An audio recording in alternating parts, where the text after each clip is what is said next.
What's up, guys? I'm going to show you how to do the spark plugs on a Ford Taurus SHO with the 3.5 liter EcoBoost twin turbo.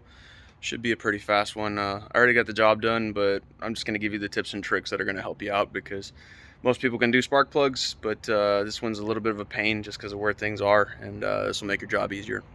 Here's the tools that I use for the job. You got one 8mm just for the bolts on the coils. You got 5/8 spark plug. Mine's magnetic and with a rubber boot, which is really nice. Your extension probably going to need to be about 6 inches long. That would be like optimal. This one was a little too long for the rears. I couldn't get the what's it called in place, the spark plugs in place, without changing it out. So definitely needed to go like 4 inches shorter, because that's a really long one. I used 2 different flatheads. The second one's just fatter and was easier to, get inside the slot and get it to stay there while I pressed it down and pulled it out at the same time. I used this swivel on a couple of the ones in the back just to make it a little easier to get to, but you don't particularly need one if you don't mind pushing just slightly on stuff and moving it out of the way.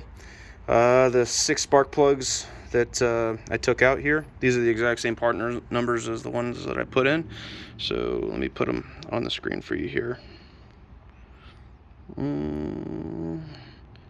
N00, trying to get it to read, N0073. There you go.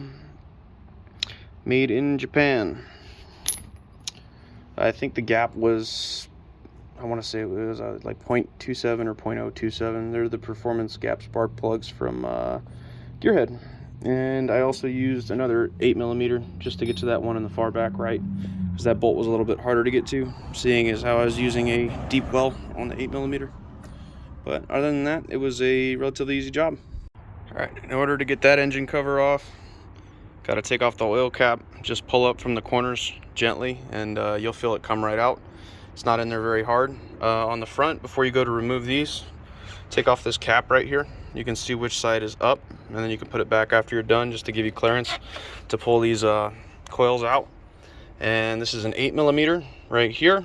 It's going to be on every single one of them, and they're pretty easy to get out. The only one that I would say you need to actually take anything off for is this one on the left right here. There's a little gray tab that you can feel right here, and if you pull it back, you can just pull this straight up and out, and it'll be out of your way. And other than that, the easiest way to get these out is to pry on the underside underneath these bolts, because there's a good amount of vacuum in each of these coils. Just got a really good seal on it, and it's been in there for a while. So when you go to pull them out, and if you go to pull them by hand, they take quite a bit of force. I would rather just pry gently with a screwdriver. So I used a flathead and went in directly after you take the bolts out, obviously. Go in directly behind the bolt and just pry up gently from there, and they'll pop right out. When you're pulling up on the coil packs, the boot's got a really good seal, so pull up right there, right on that ring, and it'll come out pretty easy. But if you just try to yank it out by hand, these things have a surprisingly good amount of vacuum, and it takes a while. And that's if you're even able to get the ones in the back, which were very tough for me, so I just switched to putting a screwdriver, a flathead underneath it. You can even see a little bit of chew mark right there where I was missing, but that's the easiest way to pull them up, right there. Break the seal and they'll pop right out. Also, to remove the wires, you're going to pull down and away on this red one right here. So down and away. I did it with a flathead. And then there, in between this gray one right here, you're going to see a little, let me see if I can get it to focus, that little slot in the middle of the gray one. You push down on that after you've pulled this red one out, and that'll release the catch inside the coupler, and you'll be able to just yank it right off. Not too much work, very easy. This is the back side, so closer to the actual interior.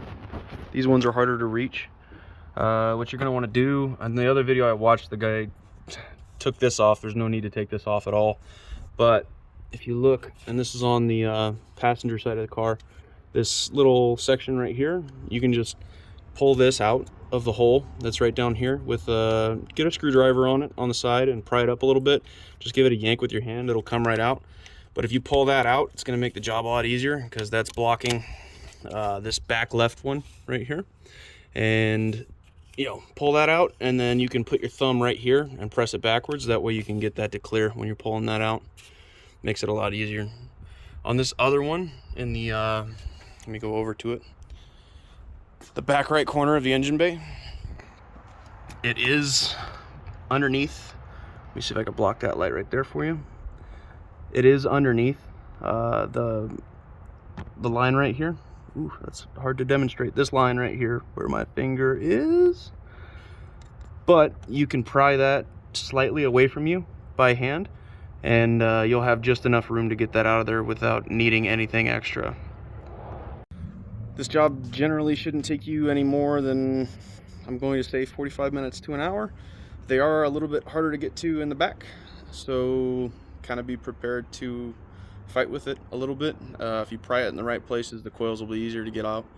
Obviously, if you have a swivel, it'll be a little bit easier to work out the spark plugs, although you don't need the swivel to get the spark plugs out as long as the extension is the right height. So that should work out perfectly for you. And other than that, there aren't too many, actually there is no other tips and tricks. Just knowing where to pry and knowing where to put a little bit of tension so you can slip things out and not have to take the like hoses and things off of the motor to get to where you need to be.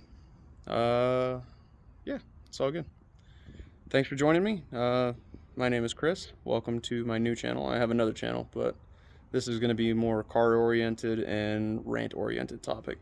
So if you'd like to join me for future endeavors, hit the subscribe button, costs you nothing, like button as well, and take it easy.